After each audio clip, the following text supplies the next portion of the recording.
Hi, I'm Yvette, and I'm here to tell you a few things about ABC Fredericks Appliance. They sell not only new, but used guaranteed appliances. When you call ABC Fredericks Appliance, they will provide service on what they sell and any appliances that you own. ABC Fredericks Appliance is located in Bellevue, right over the railroad tracks. Call 352-629-5181. That's 352-629-5181. That's 352-629-5181. ABC Fredericks Appliance.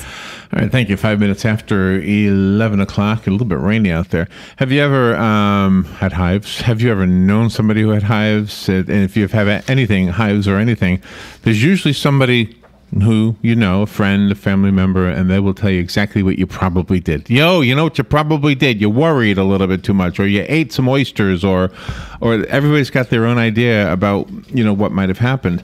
It's possible that nobody knows what happened, and I think that's what we're going to learn about. Dr. Stanley Goldstein is on the phone. Danyele is also on the phone. Danyele is Dr. Goldstein's patient. Dr. Goldstein is a board-certified allergist and immunologist in private practice in Rockville Centre, New York, which I'm sort of kind of familiar with. He's on the phone to talk to us about, are you ready for this, Robin? Chronic idiopathic Uuticaria. I have no idea if I said that right. Brand new words we're learning today. I guess for the common man, it's a form of chronic hives and no known cause. So don't tell anybody if they were eating oysters or something like that. You're probably going to be wrong about that. Yeah. Good morning, Dr. Stanley Goldstein, and good morning, Danyele. Good morning. Good morning. Thank you for being on the air with us. Are you both in the same place at Rockville Centre? Yes, we are. We're in the city, New York City. Okay. Danyele, did you have any idea? When you woke up, it said in my notes that you woke up with hives on your face. Is that right? Yes. About 7 years ago, I just woke up and had these hives on my face. They were intensely itchy. Oh, man. Yeah.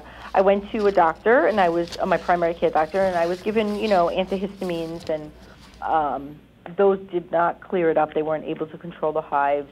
I went to multiple doctors, allergists, dermatologists, and they were looking for a cause of the hives. So they did allergy testing, they did elimination diets, journaling, but we were unable to find a cause for the hives. Basically, I was living with them on a daily basis.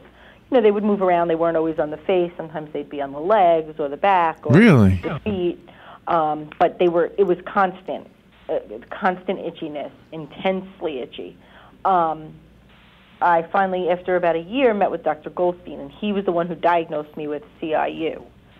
And at that time, he was involved in an investigational study for the medication Xolair, and he thought I might be a candidate for that study. He did review with me the possible adverse reactions that you could have from Xolair, which include anaphylaxis, which is a severe allergic reaction. I chose to participate in this study, and after being given the medication, it appeared that I had a decrease in my hives and itch intensity. And it went away? They decreased. They were more controlled. Wow.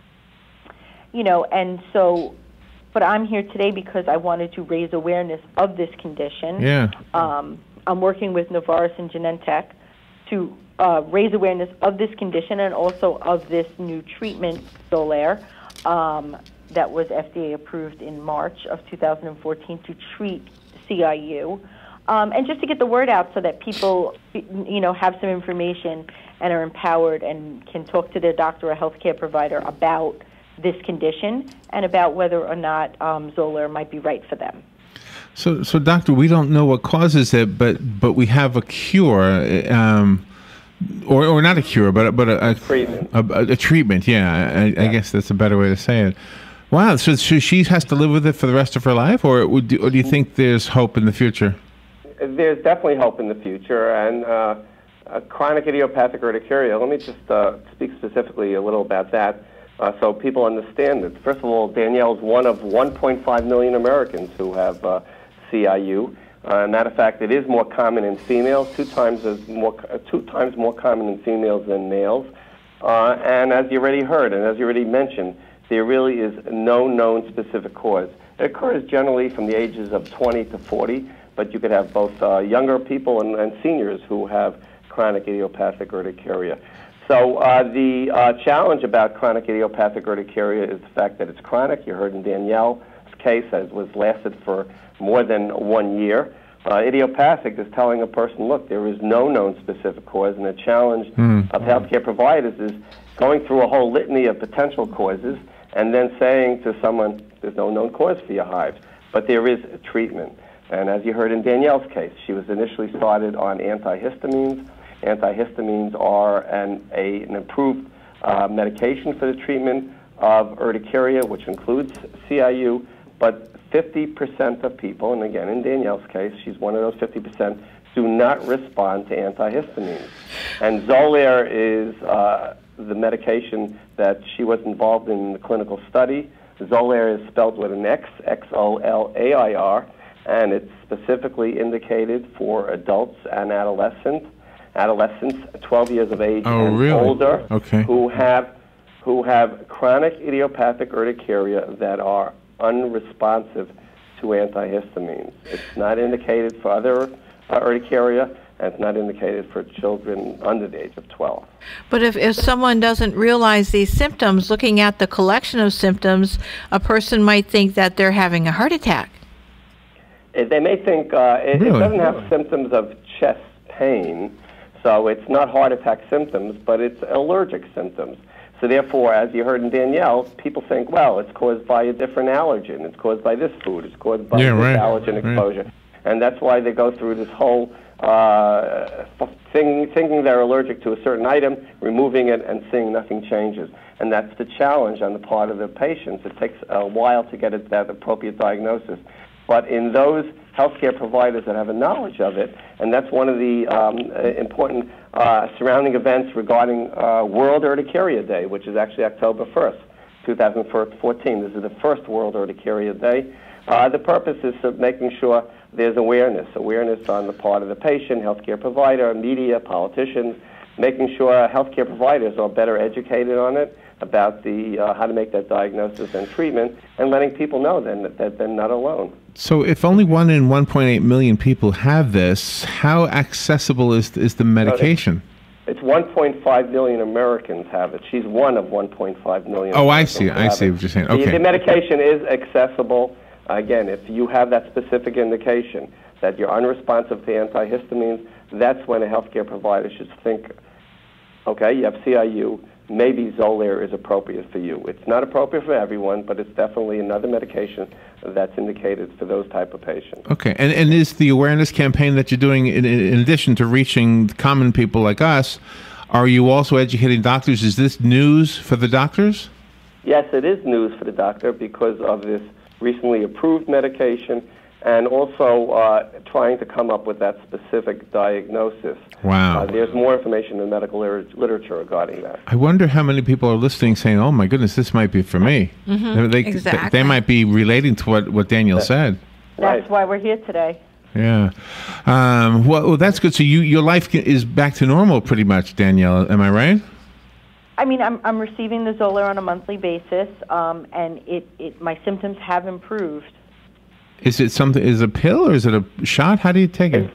So Xolair is an injection. It's given subcutaneously, which means right underneath the skin. It's an injection which is given every 4 weeks. It has to be given in a healthcare provider's office. A patient would receive 1 or 2 injections every 4 weeks.